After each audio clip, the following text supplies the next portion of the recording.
everyone. Thank you for joining us tonight. This is our virtual monthly State of the Town, and our virtual monthly community meeting is what I should say.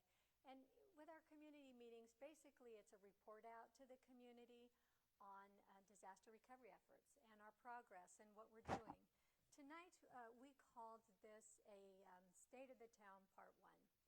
Now, typically in a State of the Town, we will talk about a lot of, we have a lot of charts and numbers, be very boring.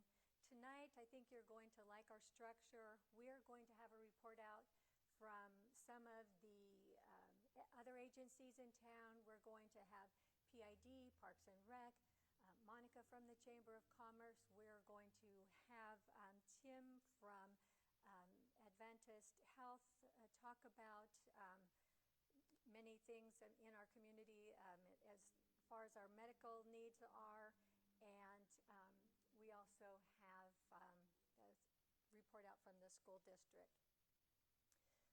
We're also going to talk a little bit tonight about disaster recovery. I'm going to introduce you to our new disaster recovery director, Katie Simmons. I think you're going to love her. We're very lucky to have her.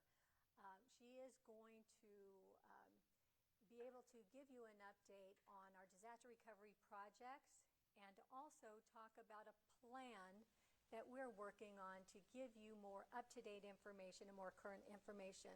I will promise you this, that the town is working on all of the disaster recovery projects in the community-led disaster recovery plan that the council adopted. We will do all of them. We're working on most of the town-led projects right now, and also on a lot of the other community-led projects. So again, once again, just please know we're working on all of these projects and plans, and you'll get more information in the months to come. Again, next month we will also have some information from the town on road projects, because as soon as we start our disaster tree removal project, people are going to want to know, when are we going to fix the roads? People want to know, what about weed abatement? What about the plan for the sirens? All of these projects we are working on, we'll have discussions on, and we'll bring you more information as we have the information. And so, without further delay, I want to introduce to you Katie Simmons, our Disaster Recovery Director for the Town of Paradise. Katie. Thanks so much. Sure. Good evening, everyone. As Lauren mentioned, I'm Katie Simmons, Disaster Recovery Director for the Town of Paradise, and I just began week 4. So I have a lot of information to get through, but I wanted to start with a major milestone we just reached in this building last week, and that was the submittal of our 100th building permit. The application. And so we rang a little bell, we took a lot of pictures, we threw confetti, and we made a big deal out of it. And the way I look at it, it's time to set our next goal. I want to mention the rebuild advocates who work out of the BRC. They are your rebuild advocates for everything regarding planning, insurance, financing, permit process, budgeting, creating a floor plan, identifying trusted contractors. They're available by appointment only for right now. You can give them a call at 530-872-6291, extensions 429 or 430. I have talked with both of our rebuild advocates, and they are eager to support you in your rebuilding process. So now let's talk briefly about the hazardous tree ordinance, which you've probably heard all about, but just as a reminder, the hazardous tree ordinances, which were passed by the Butte County Board of Supervisors and the Town Council for the Town of Paradise, require the removal of hazardous trees that may fall in public and eligible private roads. Who does the town's ordinance impact? Essentially every property owner within the Town of Paradise. All but about 37 parcels are eligible for one of the 2 programs that I'm going to talk about. So of the 17,000 properties in the burn scar that are eligible, 11,000 of them are in the Town of Paradise. So if you are a property owner in the Town of Paradise, you're going to want to apply for one of 2 programs. If you are one of those property owners that I mentioned, a couple of things you should keep in mind is really understanding the hazard tree program that I'm going to talk about. Check your eligibility of your property and decide what's right for you. And then you are still required to enroll even if you've already removed the hazardous trees on your property in the town of Paradise. So how to know if you own an eligible property? ButteCountyRecovers.org has a map, and my slides provide a link to it a little bit later. And this map helps you understand the eligibility of parcels, but also the status of enrollment. Though this isn't updated daily, but it's a good place to check to see what the status might be of either your current property or if you're looking to buy a property in the town. So these are some numbers I wanted to point out because the eligible parcels who are not yet enrolled are a little over 3,000. So we have this amount of time between now and hopefully the next couple of months to really encourage everyone to apply. We have, as I said, a little over 11,000 that are eligible. And again, we've hit a lot of those marks, but we still have over 3,000 to go. Two options really briefly. We have the state program and we have the private program. The state program comes at no out-of-pocket cost to the property owner. And what you'll do in the state program is you'll submit a right of entry form, which grants permission for the state contractors to enter your property to remove those hazardous trees in a safe and efficient manner. Should you choose the private program, you're going to choose one of two options within that program.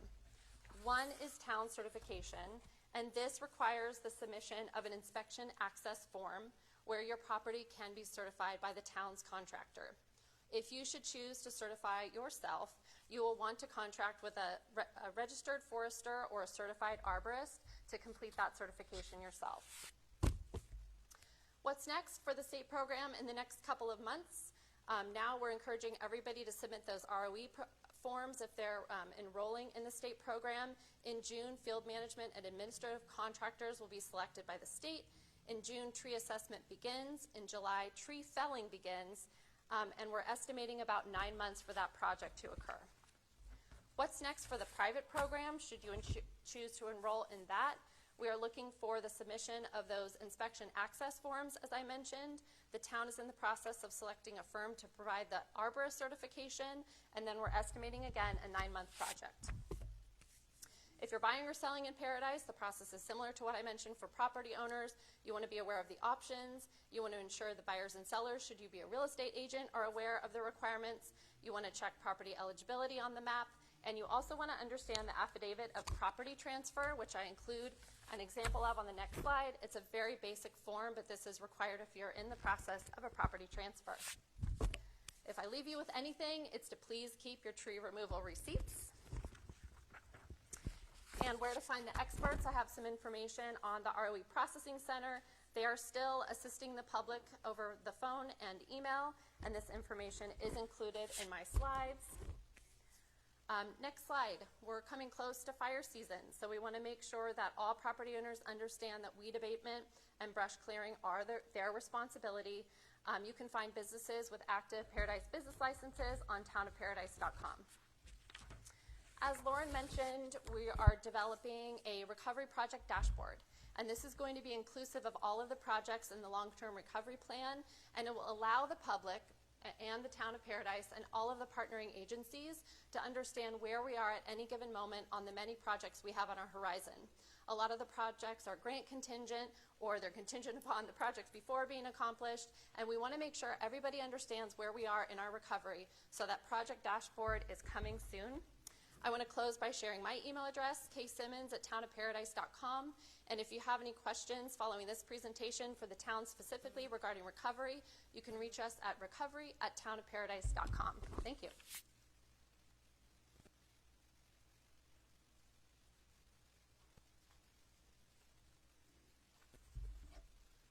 Good evening.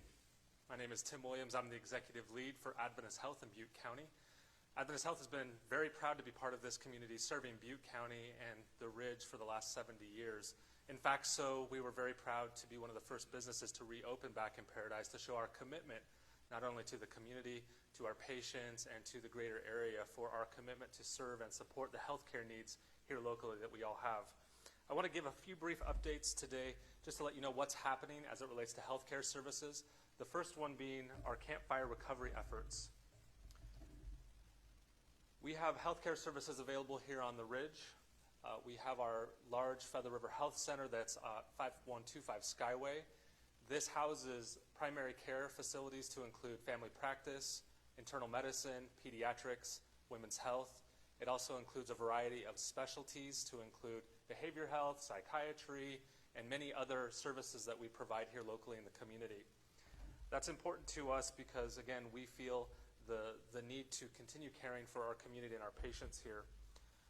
After the fire, as you all know, we lost a large part of the Feather River Hospital. We had to put that license in suspense.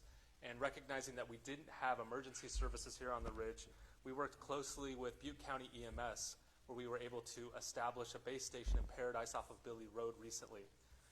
Prior to that, there was just one station in Magalia. So now between Magalia and Paradise, there are 2 local emergency transport stations here on the Ridge with a backup ambulance that is always set down in South Chico to backfill and support the town should there be a need to transport someone to Chico.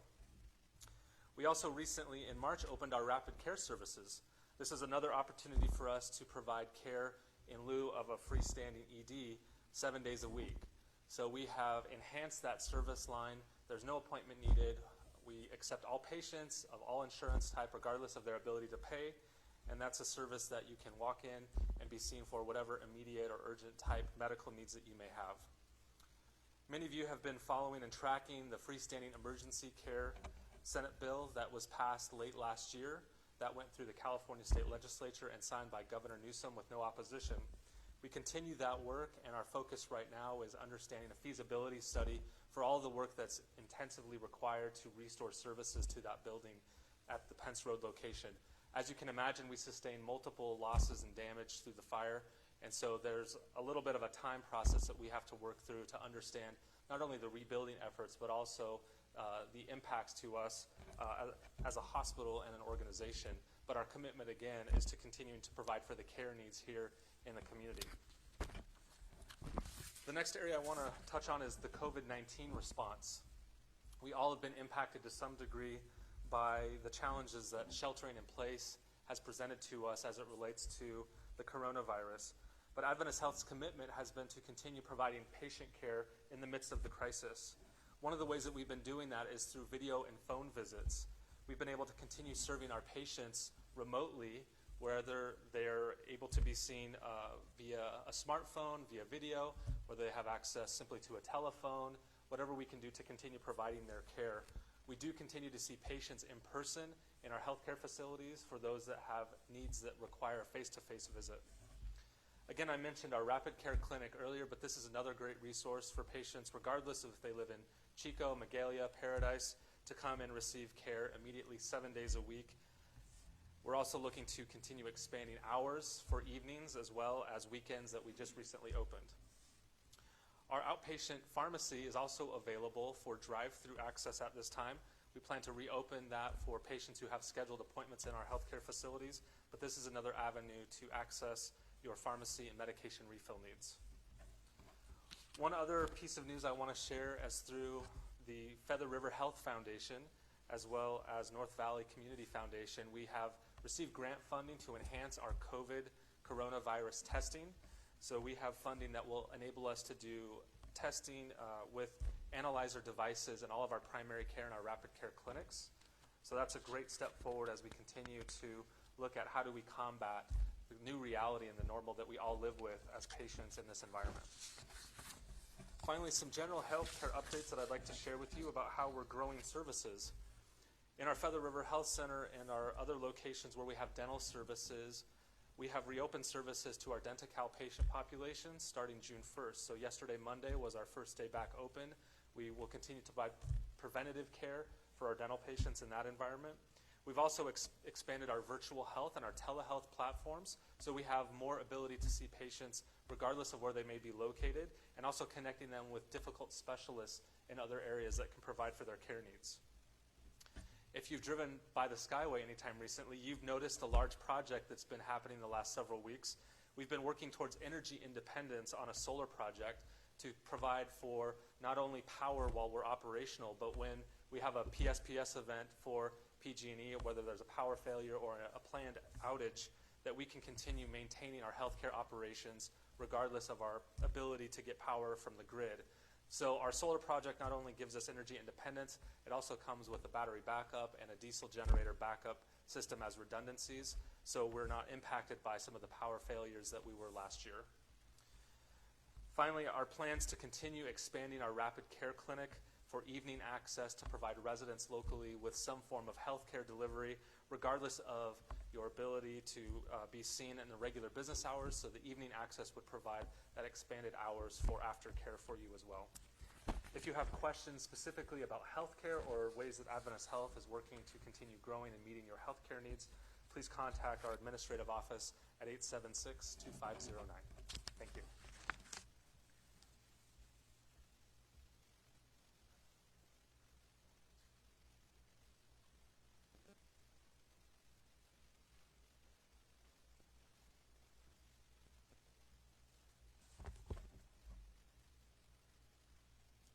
Good evening, Tom Taylor, Superintendent of Paradise Unified School District. I want to say thank you for the opportunity to present here and share with the community what's happening within our school district, because there's a lot going on. As you may recall, last year when we came back to the district, we brought our services back to our students in 5 locations. We had Cedarwood, we had Pine Ridge, we had the old Mountain Ridge site, which is Ridgeview, our 10 through 12 high school. We have the high school, which is functioning as our junior high and high school at the present time. And we have Paradise Ridge Elementary School, which includes our Ponderosa sites and our Paradise Elementary sites. So I've titled my presentation Moving Ahead, because that's what we continue to do despite everything going on. A little setback, as everybody has dealt with this year, has been COVID-19. And one of the things that change things for everybody, and especially in education, is how we're delivering our services. So our teachers and staff did a fantastic job at meeting the guidelines that the government set out for us, is to still continue the education for our students. It looked different at the different grade levels. At the TK through 6th grade level, it was a combination of packets. For the students who were at our TK through 2nd grade level, the majority of the work that was going out and be distributed and learning that was happening was through packets. At the 3rd through 6th grade level, there were still packets out there, but a lot of the work was going to online and, as everybody knows, Zoom meetings and Google Classroom. At the 7th through 12th grade level, we still did have some packets out. It was very important for our site administrators to be able to maintain office hours. They wanted to do that because many of our students didn't have access to the internet, and they needed to be provided learning through a different format, and that came through packets. So our site administrators and some staff were still at sites to be able to offer those packets to the students to continue the learning. We tried to keep things as normal as possible, which is almost impossible in situations like this. But you saw that one of the pictures up there was a Zoom meeting of our teachers. They still held staff meetings. They still did award ceremonies. They did science projects online, or a virtual science fair. They also did talent shows. They did award ceremonies. The high school, they did a lot of their continued spirit days. So keeping things going for the kids was very important, and trying to keep those kids engaged. Another thing that was required by us is to still continue to provide food service. I have food service and transportation up here because our transportation department jumped right in with food services when it was time to start distributing meals for our students, and I have to give them a huge shout out because they had meals delivered the day we closed schools. We called for the closure on Sunday. On the Monday in March, the first day, our food services had food out to the students. To this date, we've delivered about 62,249 meals. There's also a summer plan, and you can go to our website to find out the details for that. So we have a couple pictures up here. You can see our school bus actually up. It was still snowing at that point in time up in Sterling City in the Upper Ridge. And we have a couple people of our transportation department and food service delivering food. So great work by our food service and transportation team. Another big issue for us was, and I mentioned earlier, that some of our students didn't have access to technology, and we needed to provide that for them. So we loaned out 453 Chromebooks and 150 hotspots. That didn't meet all the needs because it's very difficult in some of our areas to provide internet connectivity, no matter what it might be. And therefore, it goes back to the staff doing an amazing job in providing whatever was needed for the students to continue learning. And that included packets and online learning. So we wrapped up the end of the year under less than ideal situations. However, we weren't going to let the celebrations get away from us. And we actually have a couple upcoming celebrations for our Cedarwood, Pine Ridge, and Paradise Ridge 6th graders. They will be having a drive-through promotion at the sites. It'll be very exciting for them, and it'll be a chance for them to drive by, wave to their teachers, wave to staff, and have a little closure to the school year. Paradise Intermediate, we have a picture up here. They actually held their celebration across from the high school. And the students, we had the parking lot, parents lined up in the parking lot. We called one student up at a time. They picked up their certificate of promotion, walked across the stage, and once again provided the closure for the students. On May 29th, we had a fantastic celebration to Ridgeview, and the students, all but 2 were able to participate. Once again, it was a drive-through type promotion, and students drove through. It was really unique with Ridgeview because it was such it's a small school, and they were actually able to take a photo with their family, and many of them were able to do that. So lots of celebration going on. At the bottom, we just wrapped up today our 2nd day of promotion from the high school and our final day of graduation.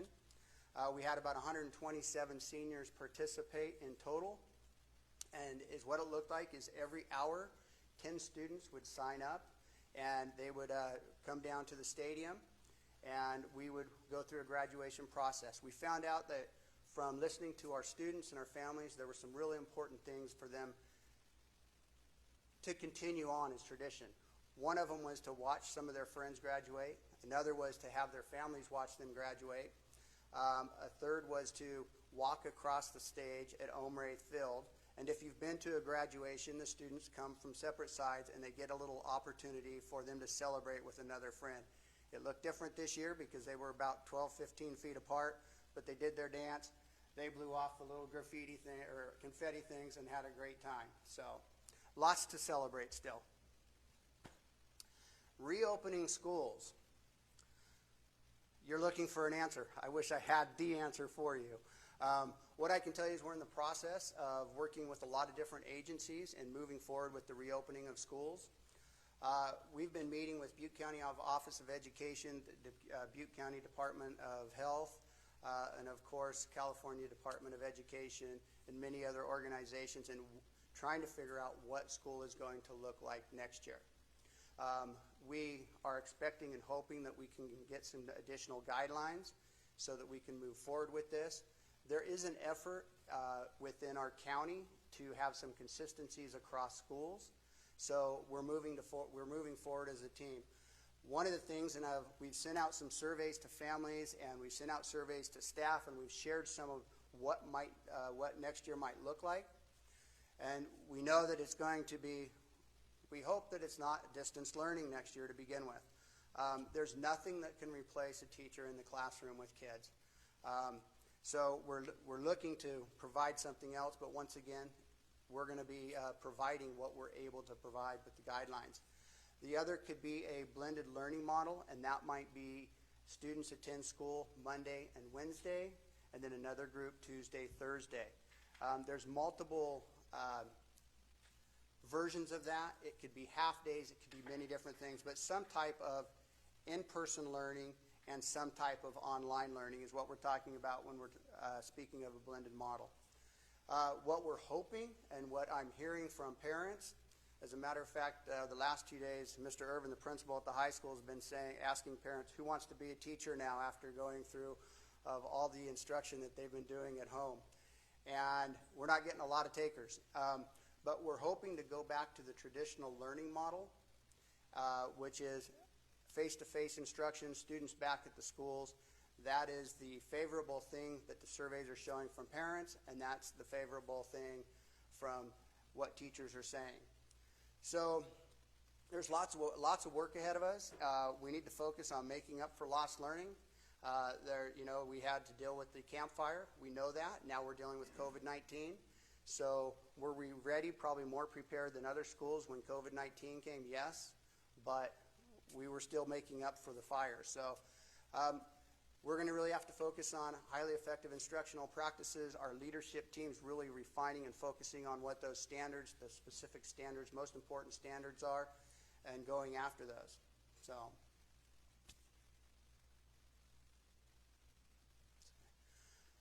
I titled my presentation Moving Ahead because we continue to do that. And this is some real exciting stuff, and I'm sorry it's a little blurry, but this is a timeline of construction that's going to be taking place in Paradise Unified over the next number of years. So in a nutshell, we're looking at two phases of our construction. The first phase we are looking at, we know that we need to get Ridgeview High School a place to be. We will be building a new facility for Ridgeview High School. Every school in our district is going to be touched in phase one. In phase two, our goal is to have every school updated in our district. So that's going to be good. In phase one, we know Ridgeview. We know that Paradise Ridge Elementary, we will be moving them over to Ponderosa. We need to provide them with a new cafeteria, gym, stage area. We need to upgrade that school and get it ready for the kids to move back into. The intermediate school will be going back to their school. We'll be doing some work over there to get that ready. The high school, we will be actually building a complete new building there that will consist of about 20 rooms. It's going to look like something we've never had in our district before. I graduated a long time ago from Paradise Unified, and these kids deserve it because there hasn't been much that's changed for them. So what you're looking at right here, this is just very exciting for our community. What we're going to see over the next 10 years is going to be incredible. Like I said, every school is going to be touched within the next couple years, and in the next 10 years, every school, the goal is to have gone through every school and modernize it. You're looking up here, would be Ridgeview High School across from the high school here, so it's just kind of an overview of what the school could look like. We're into the phase now. We've been working on this for about 4 months with committees. We have some ideas of what the high school might look like. Over here is Ridgeview, very unique. The stonework, still looking to use the wood and stone to make it look and feel like Paradise. We have over here what Paradise High School might look like, and like I say, we're still in the early designing plans of this as we're getting input from community and teachers. Right next to what used to be Foster Freeze, for those of you that know that, next to Paradise Elementary, we're actually putting a new maintenance and operations building and transportation building. And actually, these parts here that I'm showing you right here, we're looking at starting within the next year and a half of groundbreaking. So things happening for our schools and students that we haven't seen in many years, and it's deserved, and it's going to be very exciting for them. And down here in the bottom right, we have what we've talked about for the last number of years. I think close to when I was in high school, they talked about a new gym in Paradise High School. This is actually happening. So if you get a chance, go down and take a look at it. It's going to be a beautiful new gym.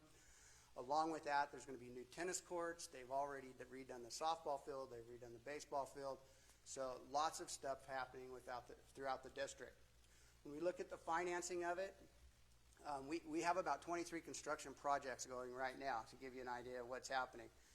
We have about $65 million of insurance money that's going to be funding phase one. And like I say, that's looking into the first 1 to 5 years. I have generators up here because we know that with the power shutoff days that it's impacted our students. Once again, it goes back to the lost learning. We're focusing on, we actually have a grant that one of our employees wrote to fund about $6 million in generators. We're going to start with the upper ridge. That's going to be our focus up there because they have the snow days. They're most likely to miss the days. So we're going to have about, we're hopefully having the site generators within the next 1 to 2 years. So once again, it's going to be a process, but we have the funding for it.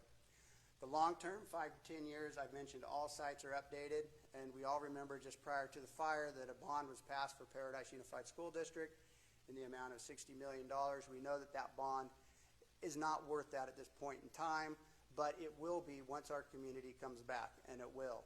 And we're going to be able to use that money along with other dollars to fund phase 2. So very exciting stuff. I could spend probably an hour talking about the construction projects, but we'll do that another time. So, all right. So if you have any questions, feel free to contact Tom Taylor at Paradise Unified School District. You can email me, ttaylor@pusdk12.org. Thank you.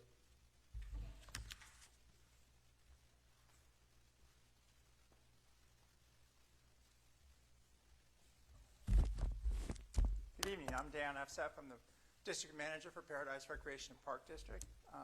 Very much appreciate Tom's report there and lots of progress with the high school. So I'm going to give you just a quick update on some of our progress at the Park District. And I'm going to take a little different focus this time. Just give an update, a snapshot as to what some of the efforts we're doing right now. And there's four P's here. So it's planning, programs, parks, and partners. So I'm going to cover just real briefly. And like all of us tonight, we have a lot to cover in a short amount of time, but we'll see how we can get through it. Go ahead.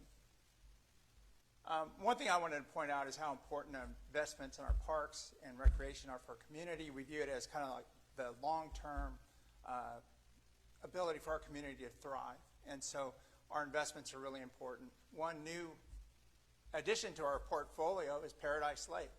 So we have Paradise Lake as of yesterday. Everything's going well so far. Now with Paradise Recreation and Park District.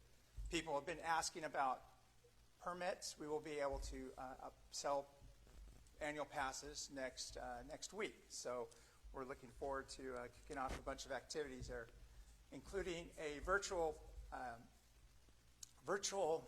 fishing derby. So people will be able to provide pictures, either current or historic ones of the lake, and we'll do a contest that'll go through July 4th. So there's prizes involved, and trying to get people involved in a COVID-safe way. Another opportunity is we're working out some partnership to get some new rental equipment. So there may be opportunity for people to come up to the lake and do kayak rental and canoe rentals there in a short period of time here. Another area I wanted to cover is our programs. Next one. People have been asking because of COVID outbreak on how that's impacted our programs. Sports are going to look different. Activities are going to look different. And so just some of the things that are coming up that we're working on right now. One of the principal ones for summertime activity is the pool. And so we are working on an approach that will look different, but as that is released, we will be able to provide swim lessons with parents and household members, lap swimming, activities that will allow people to exercise and still maintain adequate spacing. So we'll keep you posted on that, keep track on our webpage. Other activities that are coming up, we have adult sports. It'll probably be later on in the fall, including some softball tournaments, pickleball at our facility, Terry Ash Rec Center, and then Camp Courage. This is something that we worked on last year. We'll bring it back again. So it's an activity for youth to participate in a variety of team building and leadership skills and have a little fun as well. We're also working on activities, outdoor activities. Everyone in our community, everyone in our region and country has participated in being outside, enjoying the outdoors, and we're developing a whole suite of activities that will allow people to be safe and socialize and enjoy our parks and facilities. One thing that we're doing, I think I counted up the other day that I've been on 10 different platforms of Zoom calls and teleconferencing. One thing that we're doing as a district is we're kicking off this Healing Through Nature program. So second from the top, or second from the left there is our new staff member, Scott Amick. He's working with the Chief Charter School on some activities. And so these are things that to get the students involved, a little bit of entertainment, nature journaling, all those things that we can probably help support school efforts, but get people out and enjoy nature. It also includes entertainment. So we've been pulling in some entertainers on that as well. And so we're kind of stepping in, along with everybody else, kind of digital programming and really trying to embrace that and engage our citizens that way. We do have a new web page. We are also seeking instructors. So if you have a skill, especially one that could be fit into our activity guide, we're taking those proposals right now. And one thing that's really important for our district, I think, moving forward is a volunteer program. So we've unveiled this even with the COVID restrictions, with organizations and teams and individuals have come out and helped us with some trail building or trail maintenance and trash pickup, that type of thing. So as we move forward, that's going to be really important, and I keep an eye out for that for some projects that are coming up in the near future. Next. Another thing people are very curious about, we've been working on some strategic park planning and some modeling. So looking at how parks may be able to provide us with a safer community and recreational amenities. So this is just a snapshot of that. This is just a product of some of that modeling that we're looking at. But it's promising, and it looks like parks may have a very important role to making our community safer and fulfilling some of these efforts. So looking at reducing risk with parks in key areas. So we'll keep you posted on that. Park planning is going to be a really important part for us. This is Billy Park. This is Noble Park. We're in the process of getting a new addition to it, and so we're going to fold that new acquisition into the park planning and move forward with some grant applications and bring that to our community. I was just going to mention just real briefly, but partnerships have been very important to us. You see it by the cooperators we have on this broadcast here, but we've met all kinds of people that have approached us and helped us. Next slide. One of them is Rebuild Paradise, which we're working with them on to utilize drones to do some 3D modeling. So this is just a demonstration site, but it allows us to do park planning at a much more reduced cost, do trail building, and kind of move forward with these goals and tell our story on how parks can help our community. So that's just an example of one of the partnerships that we have. My contact information, and I will thank you for your time.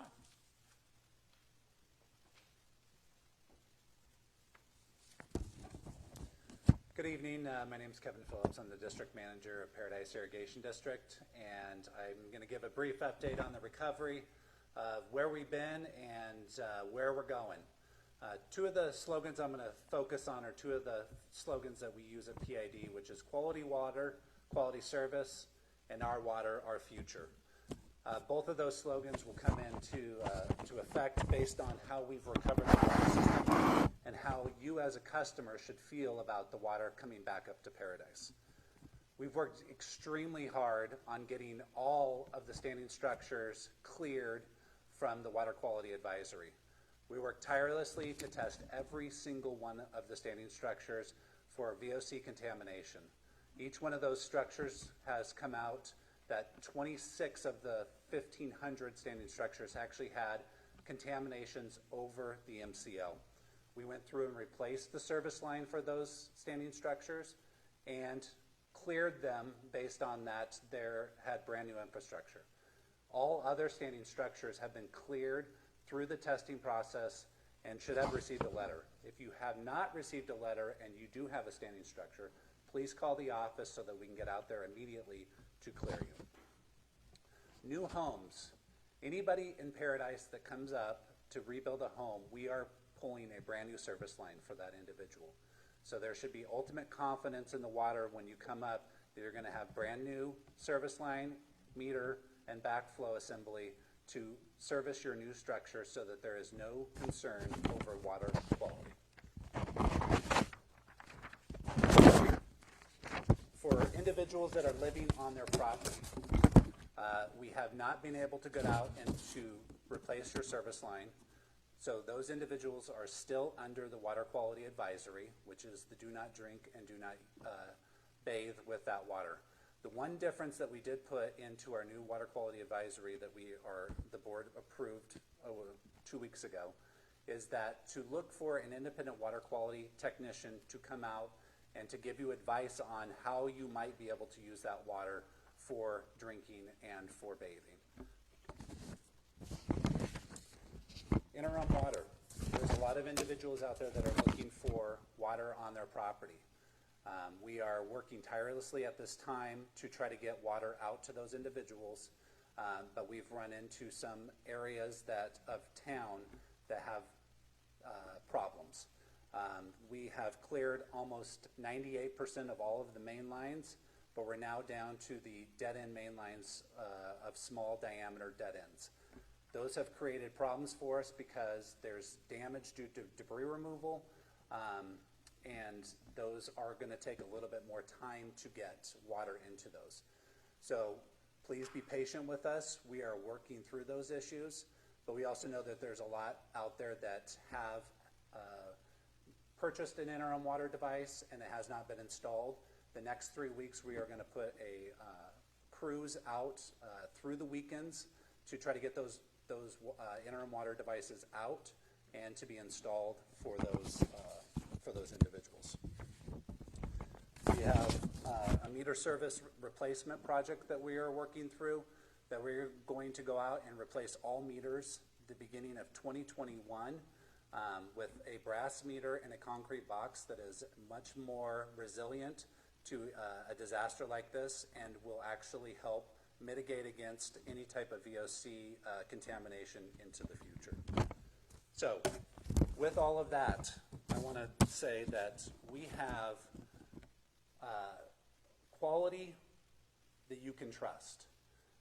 We have proven technology to go through and to clear all of the services.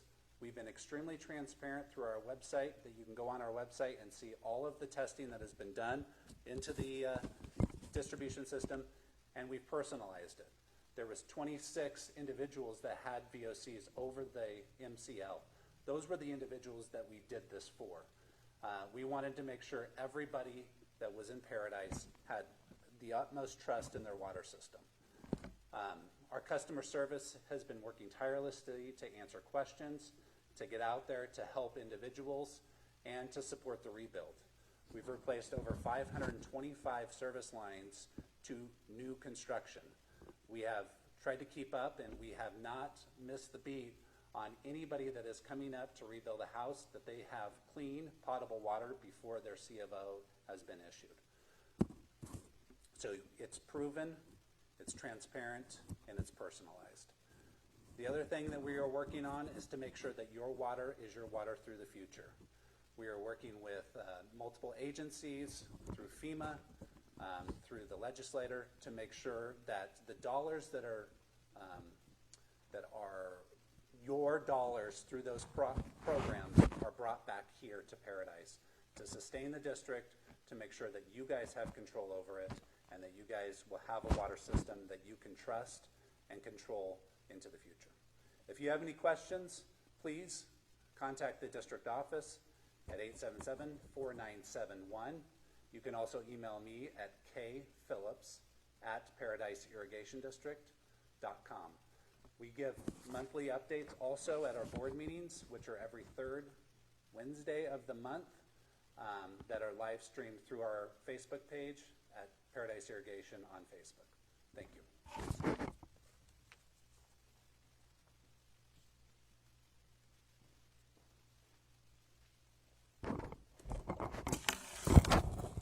Good evening, everyone. Monica Nolan, Paradise Ridge Chamber of Commerce. We are seeing the comments online about sound. I will do my best. I want to thank the universe for yet another opportunity to demonstrate our grace and grit through a disaster. So the plans that we had for this summer have changed significantly, and we have pivoted to supporting our members through navigating the mandates and aid regarding COVID-19. We immediately started reaching out to our members and supporting them. We surveyed our members to inform our plans for developing tools to adapt to the new working environment. And what emerged from our survey was that our members need new marketing models, they need education and workshops, and they need childcare and in-home teaching support. So we are working with our community partners on various task forces to provide all of those tools to our businesses. I want to remind all of our businesses that SBDC counseling is available to them remotely. You can give me a call on 530-877-9356. Visit our website, paradisechamber.com, or visit Butte College Small Business Development Center website. We have also discovered that the mitigation supplies and the PPE are presenting both a financial challenge for our businesses and a supply challenge. So we are working with Feather River Health Foundation to find out exactly what is needed by our businesses to get those supplies to them. I am pleased to report that the Paradise Ridge Chamber of Commerce will commence its phased reopening starting tomorrow, Wednesday, June 3rd. And our Ridge Workspace will be available for single-use private offices, and our small conference room can accommodate 2 people with social distancing. So you can give us a call at the chamber to schedule those rooms. We have offered our members visibility throughout the various crises and throughout our 80-odd year history. You can visit paradisechamber.com's business directory, and also you will see billboards around town courtesy of Bourbon Hill Fred Aldred. There are plenty of ways to get the word out on the Ridge about your business, paradisechamber.com being year-round visibility, and also check our advertising and media directory to find out what else is available for your business. I am proud to report that the Ridge Business Journal is making a comeback. We had just finished our 10th year of publishing this baby and delivered. We received our shipment on November 5th. Most of those copies perished in the fire. So look for it July 1st, new and expanded version, business updates, community information. Our membership snapshot, you will see, contractors are quite literally the Ridge's bread and butter right now. Our economy will be based on a construction model for years to come, and with 1/3 of our membership being construction and trades, we are very involved in supporting construction members, and we can't thank them enough for their confidence in us and their confidence in this community by not only joining our chamber, but putting boots on the ground and building this town with us. We continue to celebrate and support our members virtually. We celebrated the groundbreaking of our Savior Lutheran Church. That was a really big deal. That church has been in Paradise for more than 50 years. And so we celebrated the rebuilding of that church with the groundbreaking. Everyone had their shovels out at the beginning of May. And we also celebrated the delivery of the first of 39 family homes to Elliott Road, Paradise Estates. You can look online on paradisechamber.com to get more information about those homes, and you'll see that picture there. We did a ribbon cutting with a drive-through ribbon cutting. That truck with the house on it drove right through that ribbon, so that was a different one for us. That's about all I have. I want to, in closing, say thank you for supporting Ridge businesses. Our survival absolutely depends on your support and the choices you make regarding your health and wearing masks in public, and those decisions to gather or not gather affect whether your hairdresser can open or not, whether you can get your nails done, whether you can get your car serviced, whether these businesses who have committed to the Ridge can stay open and serve us and serve our economy. Thank you very much.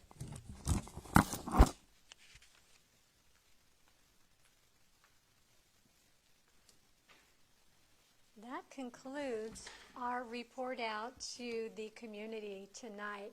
I just want to thank all the directors from the other agencies for reporting out tonight. I've learned a lot. It's so exciting to be a part of the recovery of this ridge. The town of Paradise is a great place. We have great water, great parks, great schools, and you can see that we're going to rebuild this community. We're going to put it back. It is the council's goal and priority to make sure that people who want to get back home and move back home can do so. We have opened the brick. We are still taking appointments. We are still issuing building permits. As you've heard, we are over 1,000 now and going strong. And some people might say, well, we had a lot more houses than that before the fire. We sure did. But you have to start somewhere, and we are going so strong. You can see that the agencies in this community are committed to serve you. We are growing together. We are growing strong. We will continue to do that. Thank you, Monica, for reminding us to support local businesses and also to remember that we all depend upon each other, and so we support each other in many, many ways. We all can't wait until we can meet again in person and have our community meetings in person. Hopefully that will come shortly. But for now, I just want to close by saying, if you have any questions, please go to recovery@townofparadise.com. You can email your questions there. We'll make sure they get those answers and questions to the right people who can give you the answers to those questions. Again, we want to serve you the best way we can. We're all in this together. And we'll see you next month for more information on our state of the town and state of the community. So thank you.